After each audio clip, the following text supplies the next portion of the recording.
नमस्ते। BA part third, paper second, mathematics economics में आज हम लीनियर प्रोग्रामिंग समस्या को हल किस प्रकार से करते हैं इसके बारे में बताएंगे। इससे के पहले के लीनियर प्रोग्रामिंग लेक्चर्स में हमने बताया कि रेखीय प्रोग्रामिंग समस्या क्या होती है और उसके अधिकतम समस्या है यदि कोई उसको हल करना है तो उसको ग्राफिकल मेथड की सहायता से किस प्रकार हल किया जा सकता है।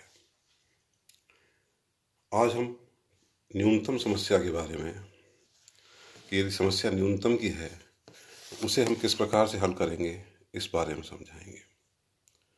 प्रश्न है, न्यूनतम कीजिए मिनिमम सी 6x1 प्लस 3x2। प्रतिबंध दिए हुए हैं x1 plus 2x2 is greater than equal to 14, x1 plus x2 is greater than or equal to 12, 3x1 plus x2 is greater than or equal to 18। ऋणात्मक तथा प्रतिबंध है x1 और x2 is greater than or equal to 0। ये प्रतिबंध हमें बताता है कि रेखीय प्रोग्रामिंग समस्या का हल सिर्फ फर्स्ट क्वाड्रेंट में होगा, यानी हल का जो भी हल प्राप्त होगा उसके मूल्य धनात्मक होंगे। सर्वप्रथम इन समस्या को ग्राफिकल मेथड से हल करने के लिए जो असमानताएं दी हुई हैं प्रतिबंधों की, उनको समानता के अंदर परिवर्तित कर देते हैं। तो ग्रेटर एंड इक्वल के चिन्ह हटाकर हम सभी जगह इक्वल टू के चिन्ह लगा देते हैं।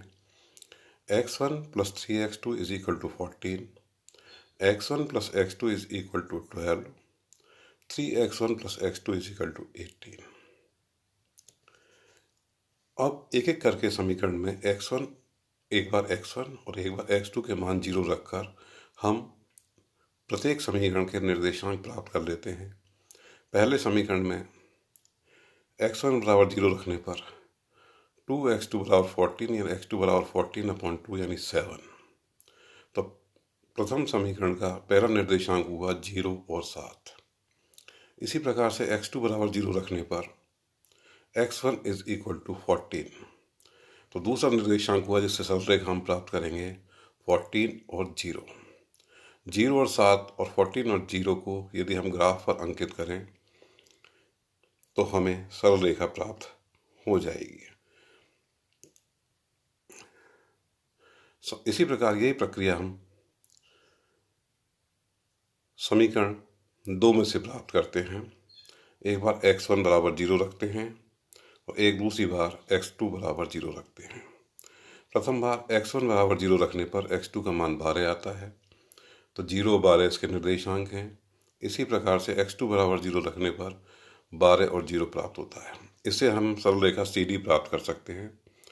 पहले समीकरण से सरल रेखा जो हमने AB प्राप्त की है, दूसरे से हमने CD रेखा प्राप्त की है।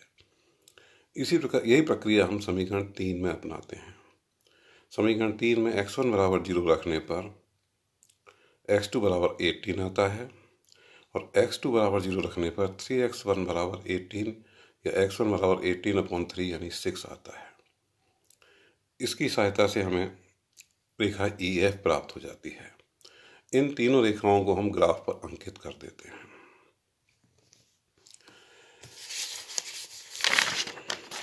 अब हम देखते हैं कि इष्टतम हल कहाँ प्राप्त होता है।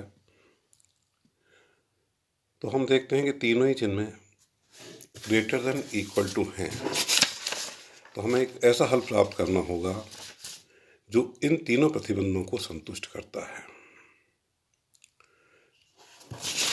ई बिंदु तीनों प्रतिबंधों को संतुष्ट करता है। ई बिंदु इसका इष्टतम हल हो सकता है। सी बिंदु ये पहले ये AB रेखा के प्रतिबंध और स्वयं CD रेखा के प्रतिबंध को पूरा करता है, लेकिन EF रेखा के प्रतिबंध को पूरा नहीं करता। EF रेखा इससे ऊपर स्थित है, इसलिए EF रेखा में यह बताती है कि हमें इसके हल ई एफ के ऊपर प्राप्त होगा। इसी प्रकार से हम जी बिंदु को, जो इसका अनुकूलतम हल का बिंदु हो सकता है, और बी बिंदु भी इसके अनुकूलतम हल का बिंदु हो सकता है। हमें ई और बी बिंदु के निर्देशांक हमें प्राप्त हैं, लेकिन एफ और जी के निर्देशांक हमें प्राप्त नहीं हैं।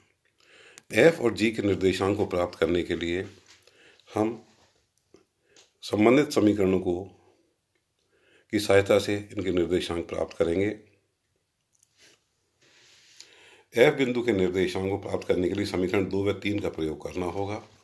समीकरण 2 है x1 + x2 = 12 और समीकरण 3 है 3x1 + x2 = 18। इन दोनों समीकरणों को यदि आपस में से घटा दिया जाए तो हमें प्राप्त होता है -2x1 = -6, या x1 = -6 / -2 यानी 3। जब 3 का मान हम x1 में रख दें, 3 + x2 = 12, तो x2 = 12 - 3 यानी 9। तो f बिंदु के निर्देशांक हुए 3 और 9। इसी प्रकार से जी बिंदु के निर्देशांक के समीकरण 1 व 2 से प्राप्त होंगे। पहला समीकरण है x1 + x2 = x1 + 2x2 = 14 और x1 + x2 = 12। यदि इनको भी आपस में घटा दिया जाए तो -x2 = -2 यानी x2 का मान लो आ गया। इस मान 2 के मान को यदि हम उस समीकरण में रख दें, किसी भी समीकरण में रख दें, तो x1 + 2 = 12 और x1 = 12 - 2 = 10, यानी इसके निर्देशांक प्राप्त हुए 10 और 2। अब हमें सभी बिंदुओं के निर्देशांक प्राप्त हो गए हैं।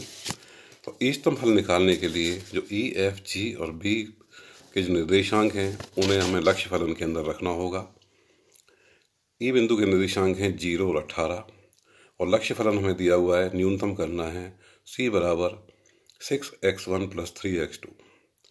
तो 6 × 0 यानी x1 = 0 है, 3 × 18 यानी x2 का मान 18 है, तो मान प्राप्त हुआ 54। इसी प्रकार से हम 3 और 9 को रखते हैं f बिंदु के निर्देशांक को। 6 × 3 + 3 × 9 18 + 27 यानी 45। जी बिंदु के निर्देशांक 10 और 12 हैं। 6 × 10 + 3 × 12 96 और बी बिंदु के निर्देशांक हैं 14 और 0।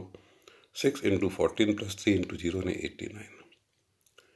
तो जो हमें मान प्राप्त हुआ है तो उसमें सबसे न्यूनतम मान है 45, अतः न्यूनतम लागत 45 है। अतः इष्टतम हल है x1 = 3 और x2 = 9। तो ये हमें प्रश्न का हल है कि x1 = 3 और x2 = 9 रखने पर हमें न्यूनतम लागत 45 प्राप्त होगी। धन्यवाद।